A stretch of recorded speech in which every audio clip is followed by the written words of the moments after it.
What's going on, everyone? It's Rowan here. So over the past few months, I've been using the X2 Superstrike as my daily productivity mouse, and normally this wouldn't be the obvious choice. Take a look at any sort of desk setup on the internet from any of your favorite YouTubers, including this one, and you'll probably come across this, the MX Master 4. I did a review on this late last year, so I'll leave that link down below, but this has sort of become the default productivity mouse, and for good reason. I myself have actually been an MX user for years now, but more recently, I started to realize something. Productivity isn't about the features. It's about how fast I can go, how precise I can be, and how I can get stuff done. And once you start to think about it in that way, this starts to make a lot more sense. So any mouse can be broken down into a few key areas. You've got weight, sensor, buttons, and shape. For weight, the Superstrike comes in at 61 grams, which is pretty solid for a lightweight mouse. For context, the MX Master 4 comes in at about 150 grams. Something like the Anywhere 3S, which is a compact mouse, comes in at 99 grams. So this at 61 is a pretty big drop. Now, some of you might be thinking, well, the MX Master 4 has a ton of features, so the weight is a fair trade-off. And I used to think the exact same thing. Like for me, more weight meant more control, and so because it takes more effort to move, you can stop more precisely. But the extra weight can really slow things down in other ways, and with the Superstrike, I noticed this pretty quickly. Like when I'm editing a video, movements feel a lot more fluid, whether I'm adjusting keyframes, trimming clips, or even just scrubbing through my timeline. Actions feel a lot quicker and surprisingly more precise. It does take some getting used to at first, but especially over those longer sessions, it can make a big difference, to the point where it's actually been a lot easier on my wrist. Now, when it comes to the sensor, Logitech is using the Hero 2, which they actually use in a lot of their high-end gaming mice. So with that, you're getting a sensitivity up to 44,000 dpi, but more importantly, an 8,000 hertz polling rate.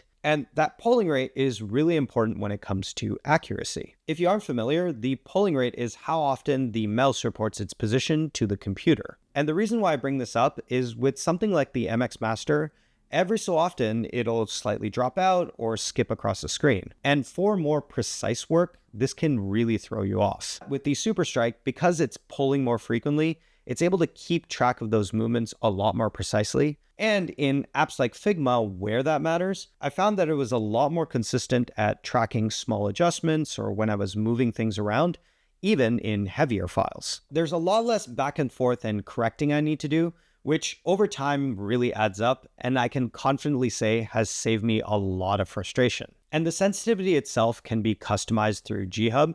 So for something like Figma, I might want it a little bit faster, but then I can slow things down in other apps where I might want more control. But the buttons is where things get really interesting. So a typical mouse uses pretty standard clicks. There's actually a switch underneath, so when you press the button, it triggers that switch, and that's what gives you that click sound. But this uses something completely different. There's actually no physical switch here. Instead, it's using haptics, like what you might get when you're typing on a phone or tapping on a trackpad. So when you press down, there's no physical click, but instead a small vibration motor that sort of simulates that same feedback. And at first, it does feel a little bit weird, but after a while, your brain sort of accepts it as a normal click. And I actually went to test this by switching back and forth between the Superstrike and the Superlight 2, and every single time I came back to this, I noticed a difference in the clicks. It just feels a lot more responsive, or I guess snappier. And the cool part is that you can completely tune how it feels. So in G-Hub, you can change the level of actuation both on the press and the release, and then you can also adjust the strength of the haptics. For me, I have my left click set to be really fast and responsive, and then the right click is a lot heavier to prevent accidental presses and to make it feel a lot more deliberate. And I think that using haptics in this way is really interesting because it seems like a small feature, but has actually changed how I use a mouse. There's more speed where it's needed and more control where it really matters. It almost feels as if there's a smaller gap between what I want to do and the action itself. In fact, it adds a level of flexibility that changes how the entire mouse feels. And since there's no physical switch, that feel remains consistent over time. And a big part of that comes down to the shape. It's got sort of a low profile, symmetrical shape with subtle curves on the sides to make it feel slim. In fact, it's actually the same shape as the Superlight 2. Nothing too aggressive, nothing overly sculpted. It has what I'd consider a neutral profile. And the same thing can be said about the feel. The neutral shape provides really good grip and makes it easy to maintain control.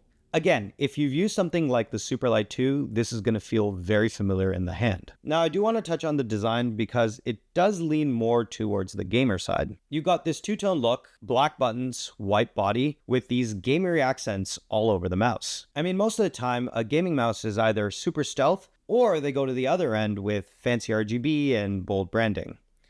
This kind of feels like they had a few of those ideas kicking around and decided to throw them together. Personally though, I think I would have preferred maybe an all black or an all white version, which I think would have looked better, but as it is, it's still pretty clean, just with a bit more character. Now, of course, this isn't perfect by any means. There's only 2 buttons at the side, you lose the side scroll wheel, which can be really handy at times, and then there's no fancy mag speed scrolling, which honestly is one of my favorite things on the MX Master. But in return, what you're getting is a mouse that really focuses on the fundamentals. And what I didn't expect is how much it would change my workflow. Because instead of relying on the mouse to do everything, it's sort of become a part of a bigger system. I'm using both hands, learning new shortcuts, navigating through things more efficiently, and everything just feels a lot more fluid and more immediate. And at the end of the day, it's not about the features. It's about getting things done.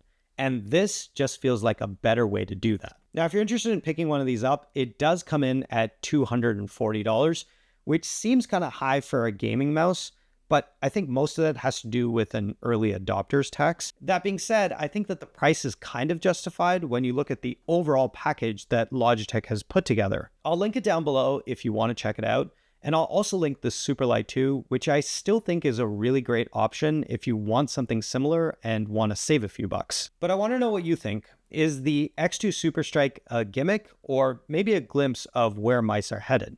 Let me know down in the comments below. As always, thanks for watching, and we'll catch you in the next one.